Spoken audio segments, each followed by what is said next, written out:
A paz do Senhor, sejam bem-vindos a mais uma leitura da Bíblia. E hoje vamos continuar no livro de Jeremias, capítulos 14, 15, 16 e 17. Do 14 ao 17. Capítulo 14. A grande seca. O Senhor Deus me disse o seguinte a respeito da seca. O povo de Judá está de luto, chorando. As suas cidades estão morrendo. O povo está abatido, jogado no chão, e Jerusalém grita pedindo socorro. Os ricos mandam os empregados buscar água. Eles vão até os poços, porém não encontram água. E voltam com os potes vazios. Então cobrem a cabeça, desanimados e atrapalhados. Os lavradores também cobrem a cabeça, desesperados porque não chove e a terra está seca. No campo, as veadas abandonam suas crias, pois não há capim. Os jumentos selvagens ficam parados no alto dos morros e com falta de ar respiram como os lobos. Eles não enxergam bem por falta de pasto. O meu povo disse: Ó Senhor Deus, os nossos pecados nos acusam, mas pedimos que nos ajudes como prometeste. Muitas vezes nos afastamos de ti e contra ti temos pecado. Tu és a única esperança do povo de Israel. Tu és aquele que nos salva quando estamos em dificuldades. Por que é que tens de ser como um estrangeiro em nossa terra ou como um viajante que só pousa uma noite? Por que é que tens de ser como um homem apanhado de surpresa, como um soldado que não tem força para defender os outros? Mas tu, ó Senhor, está entre nós, e nós somos o teu povo. Não nos abandones. O Senhor Deus disse o seguinte a respeito desse povo. Eles gostam de andar por aí e não sabem se controlar. Por isso não estou satisfeito com eles. Eu lembrarei das maldades que fizeram e os castigarei por causa dos seus pecados.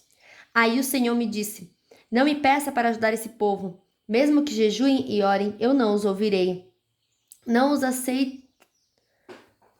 aceitarei, mesmo que me ofereçam animais em sacrifício e me tragam ofertas de cereais. Pelo contrário, eu os matarei na guerra e também por meio de fome e de doenças. Então eu disse: Ó Senhor meu Deus, tu sabes que alguns profetas estão dizendo ao povo que não vai haver guerra nem fome. Eles afirmam que prometeste que em nossa terra só haverá paz. Mas o Senhor respondeu: Esses profetas estão profetizando mentiras em meu nome. Eu não os enviei, nem lhes dei ordens e nunca lhes disse nada. As suas visões são mentiras e as suas adivinhações não valem nada. Eles inventam profecias só para enganar. Eu, Senhor, digo a você o que vou fazer com esses profetas, que não enviei e que profetizam em meu nome, dizendo que não haverá guerra nem fome neste país. Eu os matarei na guerra e de fome. As pessoas a quem eles disseram essas coisas também serão mortas na guerra e de fome.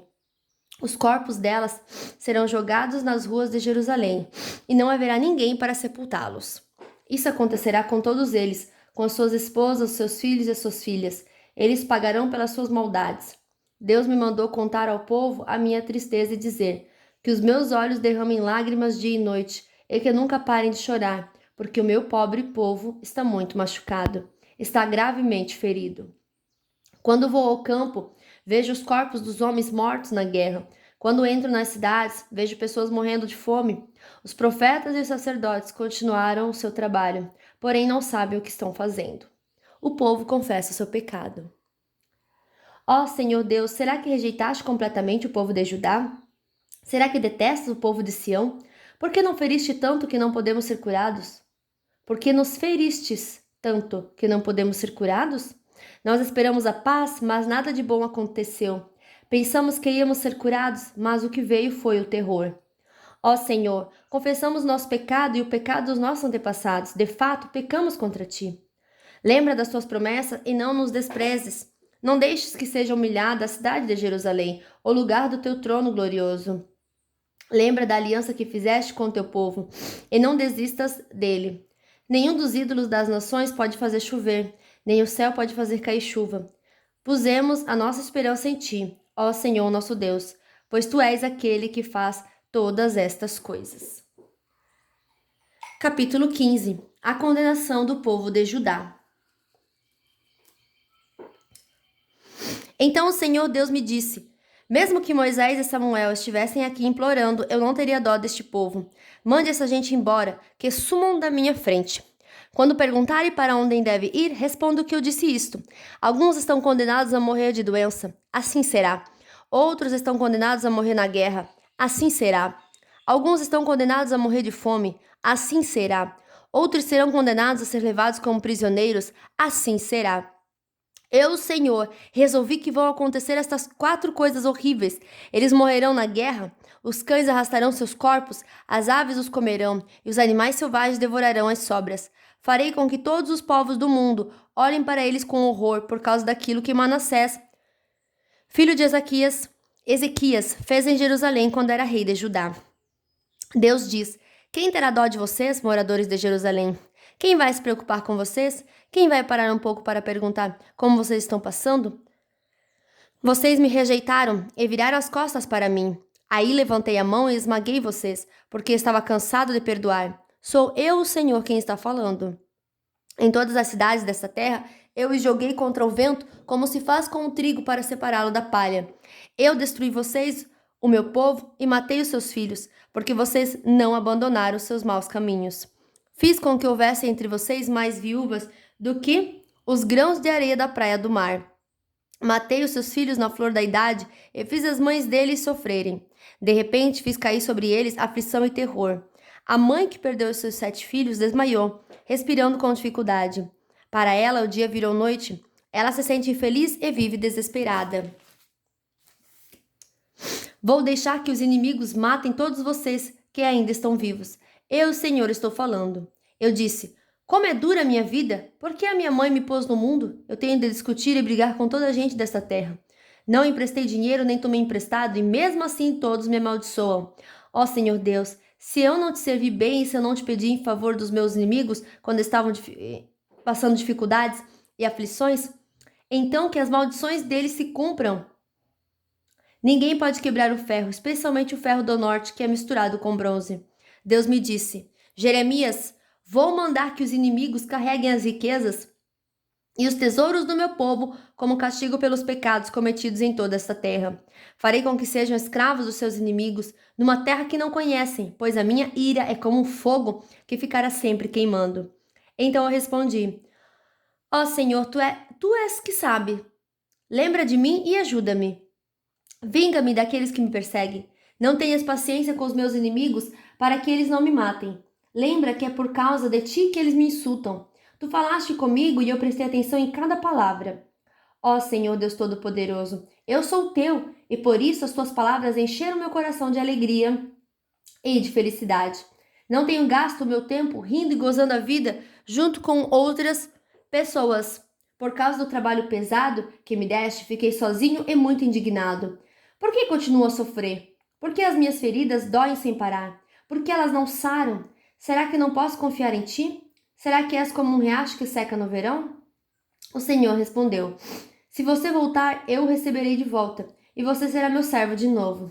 Se você disser coisas que se aproveitam e não palavras inúteis, você será de novo meu profeta. O povo voltará para você, mas você não deve voltar para eles.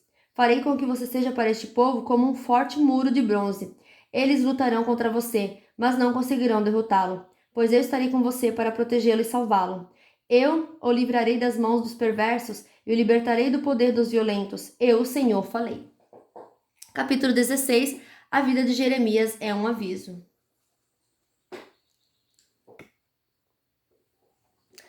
O Senhor Deus falou comigo novamente.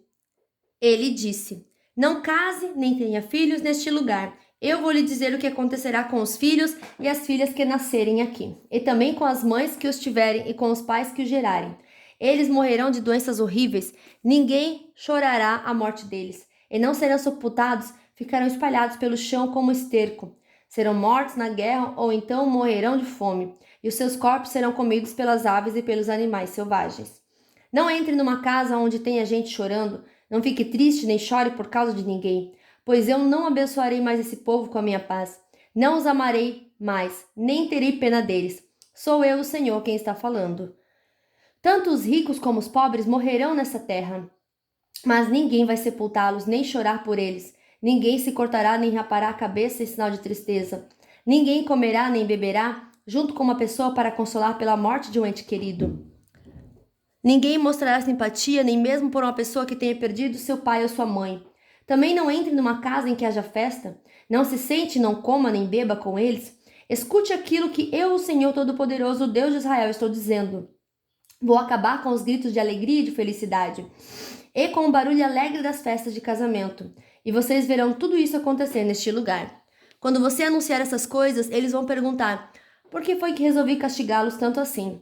Eles vão perguntar: de que crime somos culpados e que pecado cometemos contra o Senhor nosso Deus? Então você dirá que a resposta do Senhor é esta: os seus antepassados me abandonaram e foram atrás de outros deuses e os serviram e adoraram. Eles me deixaram e não obedeceram aos meus ensinamentos. Mas vocês fizeram pior do que os seus antepassados. Todos vocês são teimosos e maus e não querem me obedecer. Por isso, eu os expulsarei desta terra e os jogarei numa terra que nem vocês nem os seus antepassados conheceram. Ali vocês adorarão outros deuses dia e noite, pois eu não serei bondoso para vocês. A volta à pátria. O Senhor Deus diz: está chegando o tempo em que ninguém mais jurará por mim como o Deus vivo que tirou do Egito o povo de Israel, mas jurarão por mim como o Deus vivo que trouxe o povo de Israel do país do norte e de todos os outros países por onde eu os havia espalhado. Vou trazê-los de volta para a sua própria terra, para a terra que dei aos seus antepassados. Eu, o Senhor, estou falando.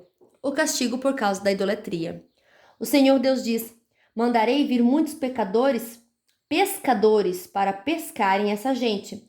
Depois mandarei vir muitos caçadores para os caçarem em todas as montanhas e lugares altos e até nos buracos das rochas. Sou eu, o Senhor, quem está falando. Eu vejo tudo o que eles estão fazendo. Nada fica escondido de mim, e os pecados deles não escapam da minha vista. Vou fazer com que paguem em dobro pela sua maldade e pelo seu pecado. Eles profanaram a minha terra com ídolos que são tão mortos como os defuntos. Eles encheram a minha terra com seus falsos deuses. As nações voltam para Deus. Eu disse: ó Senhor Deus, tu me proteges e me das forças, tu me ajudas na hora do sofrimento. Dos fins da terra as nações irão a ti e dirão: os nossos antepassados só tinham falsos deuses, tinham somente deuses inúteis. Será que o ser humano pode fazer seus próprios deuses? Não, porque não seriam deuses de verdade. O Senhor disse: por isso farei com que eles conheçam a minha força e o meu poder, uma vez para sempre, e eles saberão que o meu nome é Senhor. Capítulo 17. O pecado e o castigo de Judá. O Senhor Deus disse: povo de Judá, seu pecado está escrito com ferro pontudo, está gravado com uma ponta de diamante no seu coração e nos cantos dos seus altares. Os seus filhos lembram dos altares e dos postes que foram levantados para Deus Azerá, perto das árvores verdes no alto dos morros e nas montanhas que estão no interior do país. Farei com que os inimigos de vocês levem embora todas as suas riquezas e tesouros por causa dos pecados que vocês cometeram em toda esta terra. Vocês terão de abandonar a terra que lhes dei, e farei com que vocês sejam escravos dos seus inimigos numa terra que não conhecem. Pois a minha ira é como um fogo e queimará para sempre. Pensamentos de sabedoria. O Senhor Deus diz: eu amaldiçoarei aquele que se afasta de mim, que confia nos outros, que confia na força de fracos seres humanos. Ele é como uma planta do deserto que cresce na terra seca, no chão salgado, onde não cresce mais nada. Nada de bom acontece com ele. Mas eu abençoarei aquele que confia em mim, aquele que tem fé em mim, o Senhor. Ele é como a árvore plantada perto da água, que espalha suas raízes até o ribeirão. Quando vem o calor, ela não tem medo, pois as suas folhas ficam sempre verdes. Quando não chove, ela não se preocupa, continua dando frutas. Quem pode entender o coração humano? Não há nada que engane tanto como ele. Está doente demais para ser curado. Eu, o Senhor, examino os pensamentos e ponho à prova os corações. Eu trato cada pessoa conforme a sua maneira de viver, de acordo com o que ela faz. O homem que ganha dinheiro desonestamente é como a ave que choca ovos que não botou. Durante a sua vida ele perde as suas riquezas e no fim não passa de um tolo. O nosso templo é como um trono glorioso, desde o princípio ele está no alto monte. Ó Senhor Deus, tu és a esperança do povo de Israel. Todos os que te abandonam serão humilhados, desaparecerão como nomes escritos na areia, porque abandonaram a ti, Senhor, a fonte de água fresca. Jeremias pede a ajuda de Deus. Ó Senhor, cura-me e ficarei curado. Salva-me e serei salvo, pois eu canto louvores a ti. Os outros me dizem: onde estão as ameaças que o Senhor nos fez? que elas se cumpram agora. Mas, Senhor, eu nunca pedi que fizesse a desgraça cair sobre eles, nem pedi que passassem por tempos difíceis. Ó Deus, tu sabes disso, tu sabes o que eu disse. Não sejas para mim um motivo de terror, tu és para mim um lugar seguro. No dia da desgraça, que sejam humilhados os que me perseguem, mas eu não. Que eles fiquem cheios de terror, mas eu não. Mande que a desgraça caia sobre eles, acaba com eles completamente. O sábado. O Senhor Deus me disse: Jeremias, vai e fique no portão do povo, por onde os reis de Judá entram e saem da cidade. Depois, vá a todos os outros portões de Jerusalém. Diga a todos que escutem as minhas palavras. Diga isso aos reis, a todo o povo de Judá e a todos os moradores de Jerusalém, que entrem por esses portões. Diga que se eles querem continuar a viver, não carreguem nenhuma carga no sábado. Que nesse dia não tragam nada para dentro dos portões de Jerusalém, nem carreguem nada para fora das suas casas. Diga que não trabalhem no sábado. O sábado deve ser guardado como dia sagrado, conforme mandei aos seus antepassados. Eles não me ouviram nem me deram atenção. Pelo contrário, foram teimosos, não quiseram me obedecer nem aprender. Diga a esse povo que me obedeça de todo o coração, que no sábado não carreguem nenhuma carga para dentro dos portões dessa cidade. Diga que guardem o sábado como dia sagrado e não façam nenhum trabalho nesse dia. Então, sim, os seus reis e príncipes entrarão pelos portões de Jerusalém e terão o mesmo poder real que Davi teve. Eles andarão em carros e montarão cavalos, junto com o povo de Judá e de Jerusalém. E na cidade de Jerusalém sempre morará gente. Eles virão das cidades de Judá e dos povoados em volta de Jerusalém, e também do território de Benjamim, das planícies e das montanhas da região sul. Eles trarão ao meu templo ofertas a serem queimadas, e sacrifícios, ofertas de cereais, incenso e ofertas de gratidão. Mas, se não me obedecerem e não guardarem o sábado como dia sagrado, e se nesse dia carregarem cargas para dentro dos portões da cidade, então eu porei fogo nesses portões. O fogo destruirá os palácios de Jerusalém e ninguém poderá apagá-lo. Fim da nossa leitura de hoje. Que Deus abençoe a sua vida, a sua família e até amanhã. Tchau!